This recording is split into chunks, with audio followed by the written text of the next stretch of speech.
What is this business that we're in called education? Education opens windows to the world. It opens doors to opportunities, creates critical thinkers and sound decision makers. It throws light on a dark world. It displays the possibilities of what could be, and it breaks the fallow ground of ignorance and prejudice. Education irrigates the dry terrain of insecurity. It fuels the raging fires of self-confidence. And it is the please and thank you of courtesy.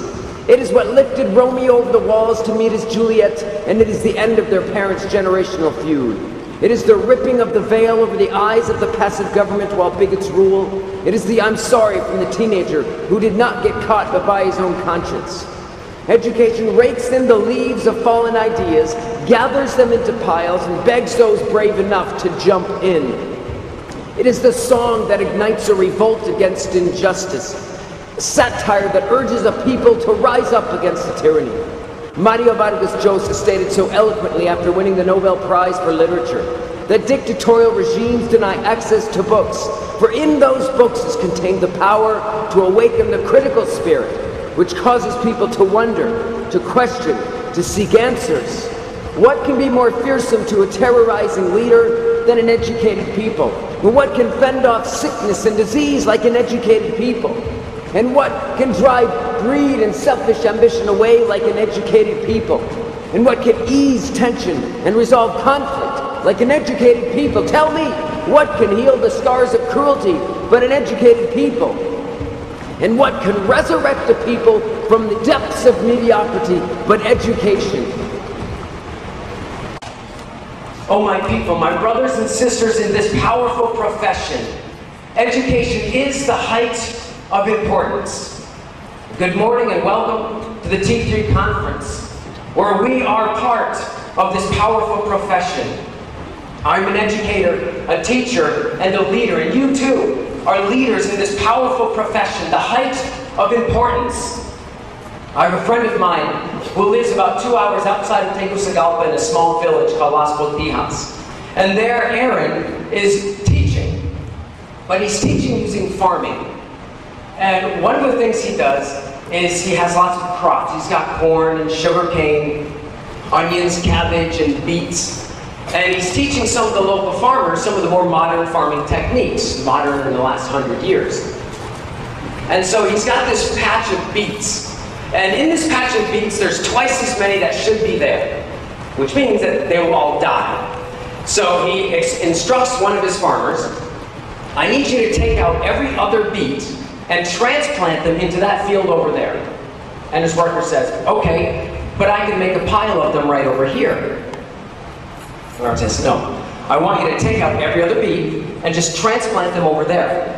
And again, the man says, okay, but I can make a pile right over here. And Aaron says, okay, this is the time to teach, right? Now, what will you get if you make a pile of beets right here? And the man says, well, nothing. Okay, what will you get if you transplant those beets over there in that patch? Man says, you'll get something. All right, go to it. The man says, but I can make a pile right over here. Now, you and I laugh at this, and we say, come on. But what's the problem? This is a great story for the fundamental problem. Is this man lazy? Does he just not want to do the work? No. I've seen these guys work in the fields. You've seen them work in the fields. They're not lazy. They're out there under the hot sun.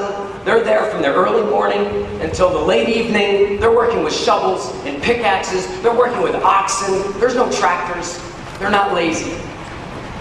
Next question is the man stupid?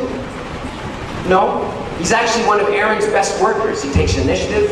When he understands something, he understands, and he goes and does it. So what's the problem with him wanting to make a pile of beets when he fully understood that over there, I can get something for it? The problem is that he was uneducated. He simply does not have the capacity because he doesn't have education for the basic things that you and I take for granted.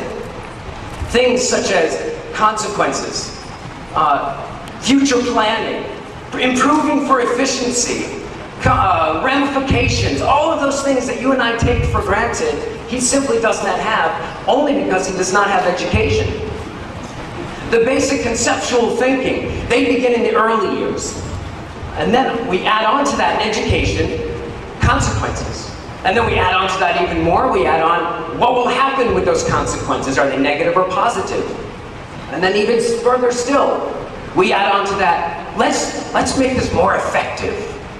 And that's the nature of education. But if you don't have that, you don't have that basic underlying fundamental step toward life that you and I all share.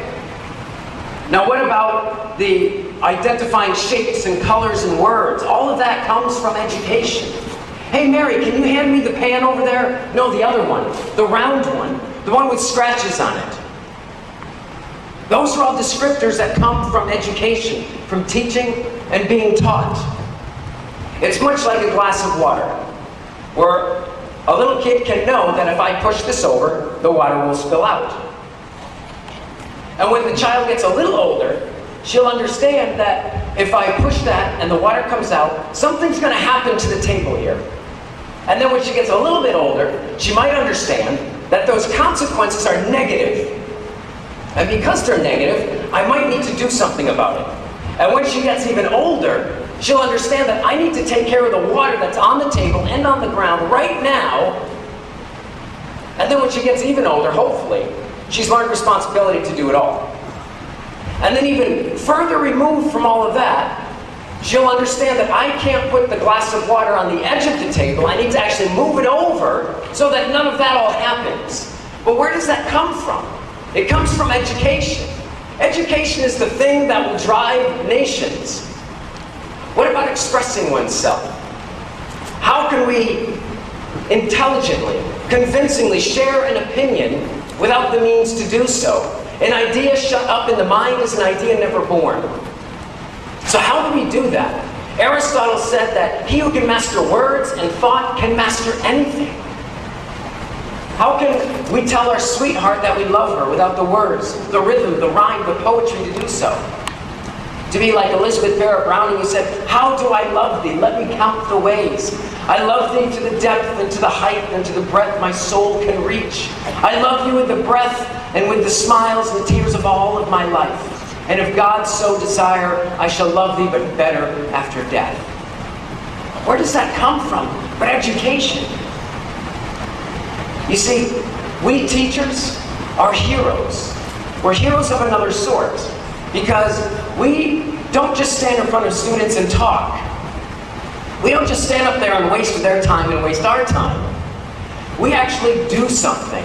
We are preventative heroes. You know, the heroes that come in, they save the day. Well, we save the day before the bad day happens. But I don't wear a cape like Superman. But I can fly around misunderstanding and deflect bullets of impatience because a student has asked me for the third time, can I use a blue pen instead of a black pen? All right, so you're all Superman too. And I don't have the gadgets like Batman, but I do wield the tools that allow me to captivate learners who would rather be watching Barcelona and Real Madrid. I do not have the intelligence like Professor X, but I do possess enough savvy to get the kid who thinks he's dumb into believing in himself. Tell me, education is not important. I do not have the powers like Storm, but I do have the power to make a young woman understand what a true hero is. I do not have the strength like Mr. Incredible, but I can knock over the walls of distraction to engage the student whose eyes are following the butterfly outside. You've had that, student. And I don't have the money like Bill Gates, but I can use empty soda cans and index cards to create a dazzling environment for learning. You see, we are heroes of another sort, we teachers. And we wield the most potent of all powers, education.